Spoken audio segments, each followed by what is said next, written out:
You have everything you thought you wanted. Good job, stable income, people who care about you. But when you're alone, there's this hollow feeling you can't explain, like you're watching your own life from behind glass. What your brain is doing in those moments isn't what you think. This emptiness doesn't announce itself. It creeps in during normal moments, while scrolling, while eating, while someone's talking to you when you realize you haven't heard a word. You're functioning. That's the confusing part. You're not falling apart. You're not in crisis. You're just absent. Psychologists call this anhedonia, the inability to feel pleasure or meaning in things that should matter. But that clinical term doesn't capture what's really happening, because you know your life is fine. You can list the good things, and that makes the emptiness feel even worse, because now you're ungrateful too. Here's what you need to understand. You're not broken, and you're not ungrateful. What you're experiencing is a mismatch between external achievement and internal alignment. Your life might check all the boxes, but your nervous system isn't convinced. Because the human brain doesn't measure success the way society does. It measures something older, something deeper. Your brain has two systems that evaluate your life. The narrative system, your conscious mind, can look around and say, "This is good, I should be happy." But beneath that is the somatic system, your body's felt sense of safety, purpose, and connection. And here's the problem. The somatic system doesn't respond to logic. It responds to pattern recognition. For hundreds of thousands of years, your ancestors survived by answering three questions. Am I safe? Do I belong?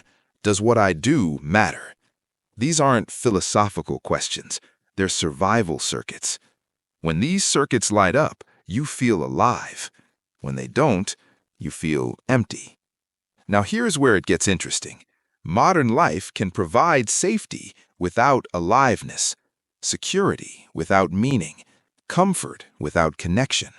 You might have stability, but if your days are filled with tasks that feel disconnected from something larger, if your relationships are transactional, if you're performing a role instead of living from your core, your somatic system registers a threat, not danger, but irrelevance.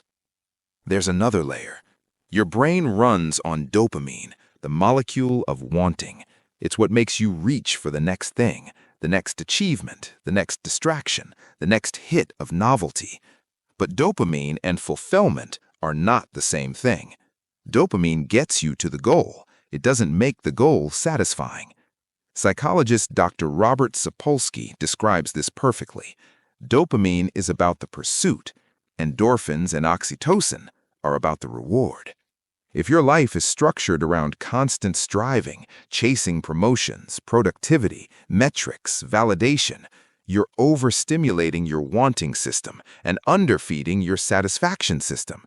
You achieve things, but nothing lands, nothing fills you, because you've trained your brain to always look ahead, never here. So what do? Not what the internet tells you, not gratitude journals and bubble baths. You realign. Ask yourself, what parts of my life am I performing? Where am I being who I think I should be instead of who I am? Psychologist Carl Rogers called this incongruence, the gap between your real self and your presented self. The wider that gap, the emptier you feel. Not because you're fake, but because self-betrayal is exhausting. Start small. Say one true thing this week that you've been hiding, not to everyone, just to yourself or one safe person. Watch what happens.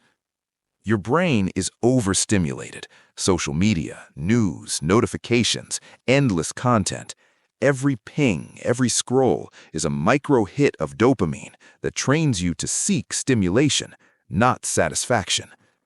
Give your nervous system silence. 10 minutes a day. No input. Not meditation, not productivity, just nothing. Boredom is not the enemy. Boredom is the reset.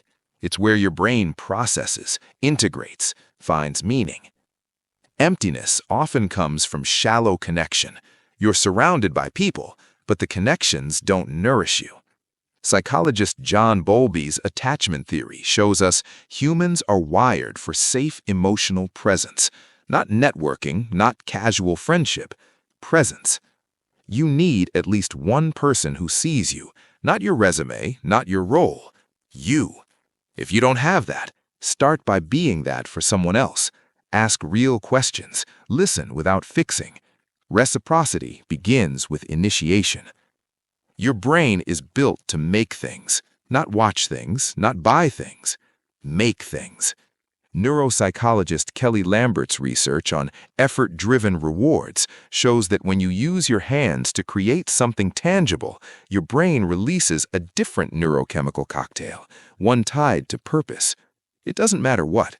Cook a meal, write a paragraph, fix something broken. The act of shaping the world, even slightly, reminds your brain you exist. Psychologist Viktor Frankl survived Nazi concentration camps by discovering one thing. Meaning can exist without happiness, but happiness cannot exist without meaning. Stop asking, "Am I happy?" Start asking, "Does this matter?" Meaning doesn't always feel good. Raising kids, creating art, building something hard. These things are exhausting, but they orient you. And orientation is what your somatic system craves. Here's the simple model. Your brain needs 3 things to feel alive. Safety, not just physical, but emotional. Freedom to be yourself. Belonging, not just proximity, but resonance, being seen. Purpose, not just productivity, but contribution. Mattering. When all 3 are present, you don't need to chase happiness. You feel alive. When even one is missing, no amount of success will fill the gap. You're not empty because something's wrong with you. You're empty because you're living in misalignment. And the beautiful part? Alignment doesn't require a new life. It requires truthfulness in this one.